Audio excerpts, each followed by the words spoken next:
실제로 이걸 국세청이 어떻게 적용하는지, 진짜로 세금이 나올 수 있는지 구체적으로 설명을 드리겠습니다. 말만으로 생활비가 증여가 될 수 있다 그러면 사실 와닿지도 않고 어떻게 해야 될지도 모르겠고, 다른 분들이 말하는 생활비도 증여가 될 수 있다는 말만 들으면 괜히 생활비 줄 때도 신경만 쓰일 테니까요. 비더리치 세무사 김국현입니다. 결혼을 하면 아내가 돈 관리하는 경우가 많이 있습니다. 남편들은 좀 귀찮은 걸 싫어하기도 하고, 보통 여자분들이 알뜰하게 돈도 잘 모으고 잘 꾸려서 그런 것 같습니다. 이렇게 자연스럽게 아내분들이 생활비를 아끼고 저금도 하고 부동산 투자까지 하는 경우가 많이 있습니다. 좀 새삼스럽긴 하지만 부부들이 돈 관리하는 과정을 한번 생각을 해볼까요? 생활비 때문에 세금이 나올 수 있는지에 대해서는 맞벌이 부부나 외벌이 부부가 모두 비슷하긴 하지만 전업주부인 경우 생각을 한번 해보겠습니다. 우선 남편이 월급을 받으면 아내한테 보냅니다.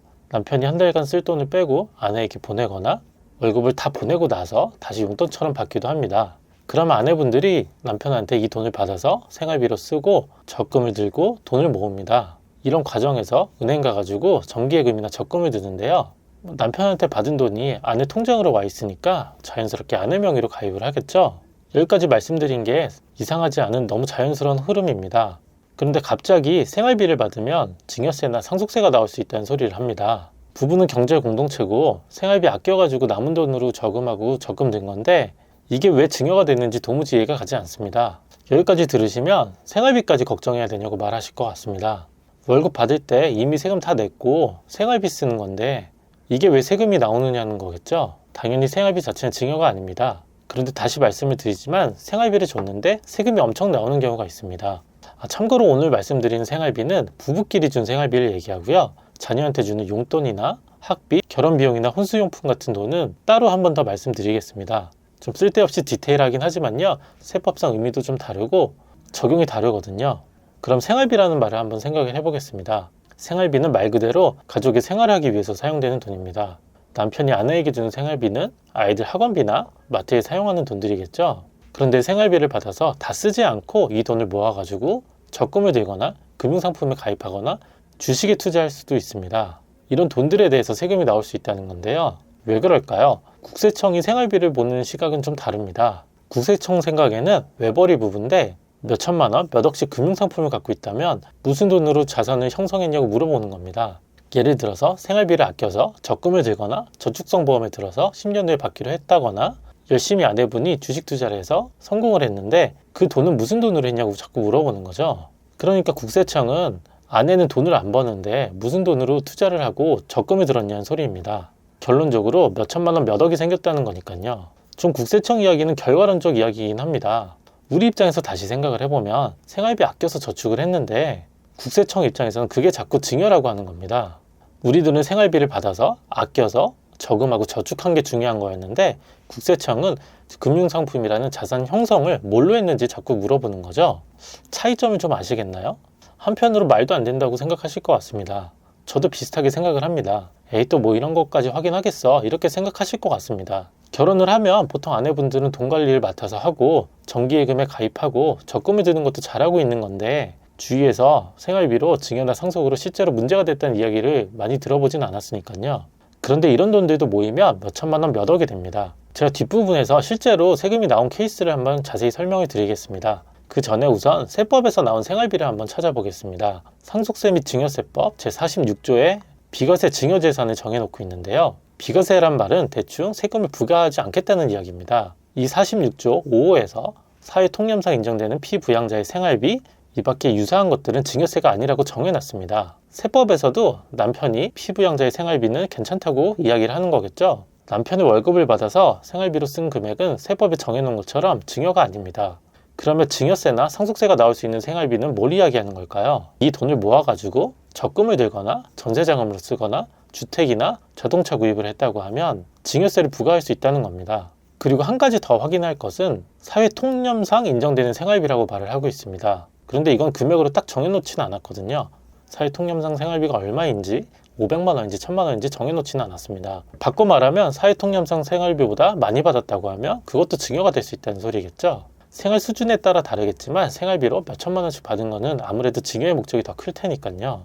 결국에는 부부간의 자금 이체에 관해서 이 생활비가 증여가 되는지는 이체한 이유와 자금의 출처, 사용 내역 등 구체적인 사유를 확인을 해봐야 됩니다. 사례로 다시 정리를 한번 해보면요. 외벌이 남편인데 남편의 월급을 받아서 식대나 학원비 등 생활비를 쓰고 먹고 싶은 거, 입고 싶은 거 아껴서 적금에 가입을 했습니다. 이때 생활비 모아서 가입한 금융상품을 와이프 명의로 드러났다면 남편한테 증여를 받아서 아내분의 자산을 형성했다고 볼 수가 있습니다. 여기까지는 생활비의 일반적인 이야기고요. 앞으로 더 중요한 이야기를 해드리겠습니다. 실제로 이걸 국세청이 어떻게 적용하는지, 진짜로 세금이 나올 수 있는지 구체적으로 설명을 드리겠습니다.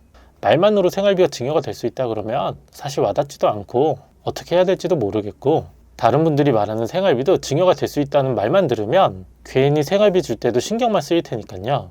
그럼 언제 생활비가 문제가 될 수 있는지 구체적인 사례를 한번 이야기 드리겠습니다. 좀 어려울 수 있긴 한데 최대한 쉽게 설명을 드릴 테니까 한번 들어보세요. 저는 증여세와 상속세도 전문으로 하고 있어서 생활비와 관련해서 실제로 세무조사 대응한 케이스가 많이 있습니다. 그 중에서 핵심만 뽑아서 말씀을 드리겠습니다. 우선 기본적으로 잘 아시는 것처럼 부부간에는 6억까지 증여세는 나오지 않습니다. 그래서 생활비 주는 걸로 당장 증여세로 문제가 되진 않습니다. 생활비 아껴서 6억까지 모으는 것 자체도 쉽지는 않고 고액 현금이 생활비로 이체된 것도 아니어서 세무서에서 연락도 안 올 겁니다. 결국 생활비로 증여세가 나오는 것은 생활비로 몇 천만 원씩 주는 꽤 여유가 있는 사람들의 이야기일 가능성이 큽니다. 그런데 일반적으로도 충분히 생활비가 문제가 될 수 있습니다. 부부 중에 한 분이 돌아가셔서 상속세 신고를 할 때 생활비를 줬던 내역이 문제가 될 수가 있거든요. 부부간 증여세는 방금 말씀드린 것처럼 6억까지는 세금이 나오지 않더라도 10년간 증여한 사전증여 재산이 상속재산에 포함이 돼서 상속세가 많이 나올 수 있거든요. 부부 중에 한 명이 사망을 해서 상속이 시작이 되면 상속세 계산을 합니다. 돌아가신 분의 부동산과 보유하는 금융자산 등 상속재산에 대해서 세금을 계산을 하는데요. 이때 10년 이내에 배우자와 자녀들한테 준 증여금액도 상속재산에 포함이 됩니다. 이런 포함되는 금액을 좀 어렵게 얘기하면 10년 이내에 증여한 사전증여재산입니다. 사전증여재산은 10년 이내에 실제로 증여를 하고 신고한 금액만 말하는 건 아니고요. 상속세 조사를 할 때 증여로 확인만 되면 상속재산에 포함이 될 수가 있습니다. 실제로 작년에 제가 상속세 신고를 하고 상속조사를 수임을 했는데 생활비가 이슈가 된 적이 있습니다.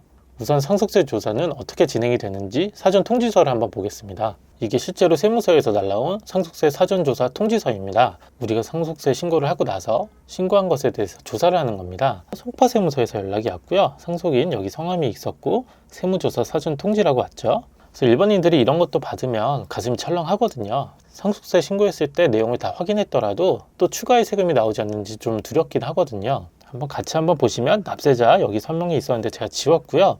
조사 대상 세목의 상속세 대상 과세 기간을 보시면 19년 3월 20일입니다. 이게 돌아가신 날짜였고요.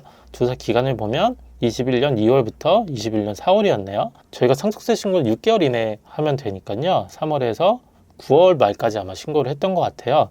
그런데 19년에 신고를 하고 나서 조사는 실제로 21년 2월에 나왔습니다. 보통 한 1년 반 정도 후에 나왔죠. 조사 사유는 19년 3월 20일에 사망한 피상속인 누구와 관련해서 국세기본법 제81조 이런 규정에 따라서 과세표준과 세액을 결정하기 위해서 세무조사를 실시한다 이렇게 나와 있고요.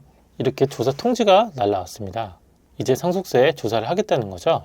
이분의 경우에는 남편분이 60대에 좀 일찍 돌아가셨었는데 아내분 명의로 저축성 보험이 몇 개 있었습니다. 그리고 통장을 확인해 보니까 남편분이 아내분한테 생활비 몇백만 원 정도 계속 보내주셨더라고요. 물론 저도 상속세 신고할 때 생활비 부분 다 확인을 했습니다. 이런 생활비는 사회통념상 생활비 준 것이기 때문에 문제가 되지 않았습니다. 그런데 세무서에서 아내분의 저축성 보험에 대해서 확인 요청을 하더라고요. 내역을 한번 다시 볼까요? 세무서에서 저축성 보험에서 소명을 요청한 자료입니다. 같이 한번 보시면 계좌를 보시면 국민은행 거였네요. 그리고 계좌주가 배우자였습니다. 그래서 돌아가신 피상속인 남편분의 계좌가 아니었고요. 아내분의 계좌였습니다. 아내의 계좌를 확인을 해서 연락이 왔고요.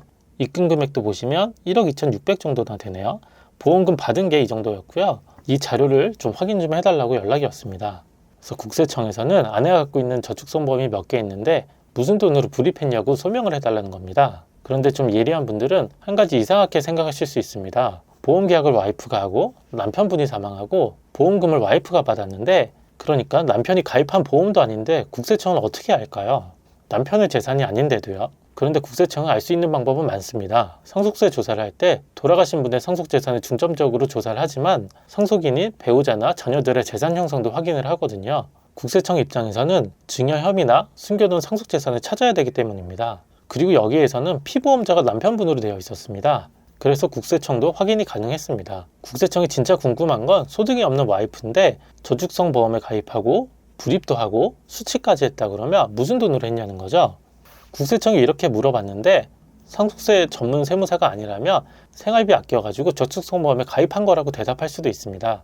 그럼 국세청은 좋다고 상속세를 과세하겠죠? 방금 본 케이스에서 1억 2천 정도였는데 세율이 30%였으니까 잘하면 4천만 원 이상 세금이 나올 수가 있습니다. 그럼 이런 상황에서 상속세가 안 나오게 하려고 그러면 어떻게 해야 될까요?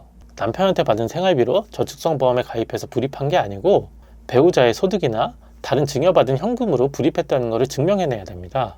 저는 다행히 이 케이스에서 배우자분의 10년 전 소득까지 확인을 해서 실제로 아내가 불입했다는 것을 소명을 했습니다. 그래서 세금은 추가로 나오진 않았고요. 만약에 아내의 돈으로 금융상품에 가입했다는 것을 증명해내지 못하면 결국 생활비로 받아서 보험에 가입했다는 소리가 되고 아내 명의라도 수취한 보험금에 대해서 사전증여 재산으로 상속세가 나올 수가 있습니다. 결과적으로 부부간 증여 6억 이내에서 생활비를 주고받으면 생활비 자체가 증여세가 과세가 되지 않더라도 나중에 10년간 생활비가 모여가지고 사전증여 재산이 된다고 하면 상속세가 많이 나올 수가 있습니다. 그야말로 생각지도 않았는데 세금 폭탄이 나오는 거겠죠. 정리를 한번 해보겠습니다. 생활비를 받아서 쓰는 것은 증여가 당연히 아닙니다. 세금이 문제가 되는 생활비는 생활비를 받아서 금융상품에 가입을 하거나 전세자금에 쓰거나 투자를 하는 경우를 말합니다. 그런데 이때에도 부부간 증여는 6억까지 괜찮으니까 실제로 증여세는 안 나올 수도 있습니다. 하지만 제가 실제로 예를 들어서 설명한 것처럼 10년 이내에 아내한테 준 생활비를 모아가지고 자산에 투자가 됐고 결국 상속세 조사할 때 사전증여 재산으로 포함이 되면 상속세가 많이 나올 수가 있습니다. 좀 복잡하지만요. 생활비도 세금이 나올 수 있다는 것을 잘 알아두면 좋으실 것 같습니다. 구독과 좋아요, 알림 설정도 해주세요.